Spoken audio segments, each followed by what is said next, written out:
Hello mga ka-angler, maliligo po tayo ngayon sa ulan dahil ito po yung unang ulan this 2024 at malakas pa po yung ulan na yan. Ayan po, muntik pa po mapalo ni nanay dahil baka daw po masira yung badya na inupuan ko. Bumalik po sa pagkabata si ka-angler ngayon dahil sa paliligo ng ulan. Saktong-sakto naman, mainit ang panahon kanina, kaya magpapamalamig muna tayo sa ulan ngayon at ligo-ligo tayo muna si ka-angler ngayon. Gustong maligo nga niya ang Jordan, kaso bawal daw siyang maligo. Bawal muna daw siyang maligo sa ulan dahil inuubo at sinisipon siya.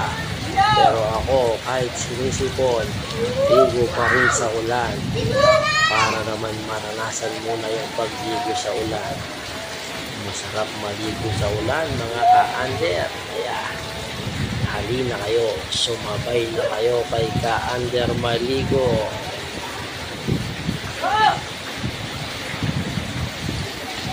Masarap maligo sa ulan, kaya mapapasayaw ka pa sa pagliligo sa ulan. Ayan, konting sayaw-sayaw lang dyan, oh. Ayan, pumalat na naman si ka-angler sa sayaw-sayaw, oh. Titingnan ko muna yung mga kasama kong naliligo sa labas dahil nakita ko pa din ang naliligo. Ayan, ginawang swimming pool ang daan dito.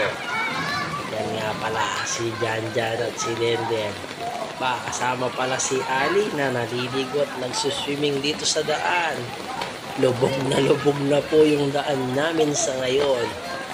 Pero po, saglit lang po mawala yung tubig na yan dahil mabilis lang pong mahigop ng drainage yan. Malakas lang po sobra yung ulan kanina. Tuwang-tuwa yung mga bata na kasama kong naliligo. Dive pa dyan, one time, yan. Paano yung dive dyan? No po. Yan, sabay